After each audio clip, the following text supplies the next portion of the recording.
Hi hello നമസ്കാരം. ഇത് സൗദിയിൽ നിന്ന് നാട്ടിലേക്ക് പോയ യാത്രയുടെ ചെറിയൊരു വിശേഷമാണ്.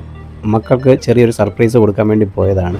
അപ്പോൾ സൗദിയിൽ നിന്ന് കറങ്ങിയൊക്കെയാണ് പോയത്. മുംബൈ വഴി. മുംബൈയിൽ കുറേ നേരം വെയിറ്റിംഗ് ഒക്കെ ഉണ്ടായിരുന്നു. അപ്പോൾ അത് കഴിഞ്ഞിട്ടാണ് പോയത്. ഈദിൻ്റെ 4 ദിവസത്തെ അവധി ഞാൻ രതീഷണ്ണൊപ്പമായിരുന്നു ദമാമിൽ. അങ്ങനെ ലാസ്റ്റ് ദിവസമാണ് എന്നെ കൊണ്ട് ദമാമിൽ എയർപോർട്ടിലാക്കി. അങ്ങനെ ഫ്ലൈറ്റൊക്കെ വന്നു. കുറച്ച് കറങ്ങിയൊക്കെയാണ് പോയത്.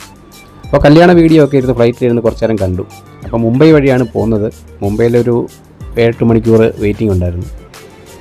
ഒരു കക്ഷി സീറ്റിൽ കാലൊക്കെ എടുത്ത് വെച്ചിട്ട് ഉറങ്ങുകയാണ് ഫ്ലൈറ്റിൽ. അങ്ങനെ ഫ്ലൈറ്റിൽ പുറമെ കാഴ്ചകളൊക്കെ കണ്ട് മുംബൈയിലെത്തി. മുംബൈയിൽ 8 മണിക്കൂറുണ്ട്. എങ്ങനെ വെയിറ്റ് ചെയ്യണമെന്നൊന്നും അറിയില്ല. ആദ്യമായിട്ടാണ് ഇത്രയും വെയിറ്റിംഗ് ഒക്കെ കിട്ടുന്നത്. അങ്ങനെ മുംബൈയിലെ കുറേ കാഴ്ചകൾ, എന്തായാലും എയർപോർട്ടിൽ കുറേ കാഴ്ചകളൊക്കെ ഉണ്ട് മുംബൈയിൽ. അങ്ങനെ കുറേ നേരമൊക്കെ അതൊക്കെ കണ്ട് അതിൻ്റെ വീഡിയോ ഒക്കെ എടുത്ത് കുറച്ച് നേരമൊക്കെ ഒന്ന് കറങ്ങി.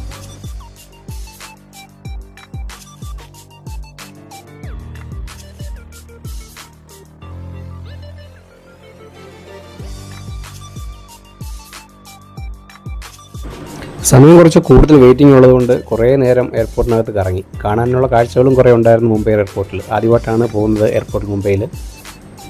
അങ്ങനെ കുറേ കാഴ്ചകളൊക്കെ വീഡിയോയിലും പകർത്തി. അങ്ങനെ കുറേ നേരം നടന്നു.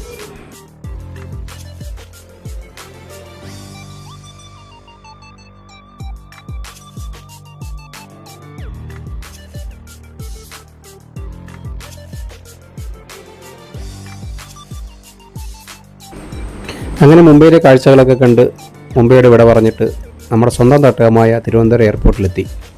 തിരുവനന്തപുരം ഡൊമസ്റ്റിക്കിലാണ് വന്നിറങ്ങിയത്. അപ്പോൾ അച്ഛനും രാജേഷും വന്നിട്ടുണ്ടായിരുന്നു വിളിക്കാൻ. അപ്പോൾ അവരും എത്തി. അപ്പോൾ നേരെ ഇനി വീട്ടിലേക്ക്. ഞാൻ പറഞ്ഞല്ലോ, മക്കൾക്ക് സർപ്രൈസ് കൊടുക്കാനുള്ളൊരു യാത്രയും കൂടാണ്.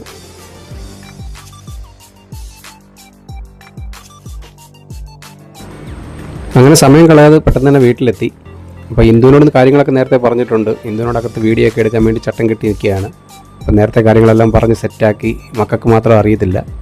അപ്പോൾ ഞാനും അച്ഛനും പുറത്ത് വന്ന് കുറച്ച് നേരം വെയിറ്റിംഗ് ആണ്. അപ്പോൾ ഇന്ദുവിനോട് വിളിച്ച് പറഞ്ഞു വീഡിയോ ഒക്കെ സെറ്റാക്കി, അവരെ പുറത്തോട്ട് ചാടിക്കരുത് എന്നൊക്കെ പറഞ്ഞ് കുറേ പ്ലാനൊക്കെ ചെയ്തിട്ടാണ് ഞങ്ങൾ കയറുന്നത്. അപ്പോൾ എന്തായാലും നമുക്കകത്ത് കയറി നോക്കാം.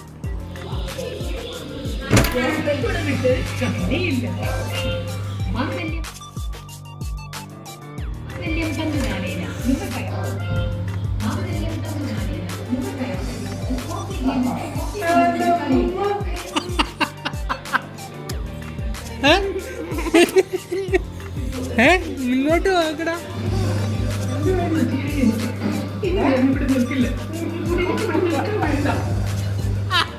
നിനക്ക് സർപ്രൈസ് വേണം ഇല്ലേ?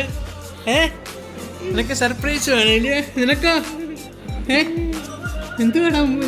ആട് എന്തായാലും മക്കൾ നല്ല സർപ്രൈസായി. ശിവ എപ്പോൾ വന്നാലും സർപ്രൈസ് കൊടുത്ത കരച്ചിലാണ്. അപ്പോൾ അവൾക്ക് ഇങ്ങനെ വരുന്നത് ഇഷ്ടമാണ്, സർപ്രൈസായിട്ടൊക്കെ വരുന്നത്. അപ്പം ഞാനും അങ്ങനെ പ്ലാൻ ചെയ്തു. മക്കളോട് പറയാതാണ് വന്നത്. അപ്പോൾ രണ്ടുപേരും നല്ല സർപ്രൈസായി. ഒട്ടും പ്രതീക്ഷിച്ചില്ല. അപ്പം നമുക്കൊരു സന്തോഷം. ഇതൊക്കെ ഒരു ഹാപ്പി ആണല്ലോ. അപ്പം നമ്മൾ ഇത്ര നാളൊക്കെ പ്രവാസത്തിലായിരുന്നിട്ട് തിരിച്ചു വരുമ്പോൾ ഒരു സന്തോഷം. അച്ഛൻ അറിഞ്ഞായിരുന്നോ? ഇല്ലല്ലോ, അമ്മ അറിഞ്ഞു. കളയോ? കഴിഞ്ഞു.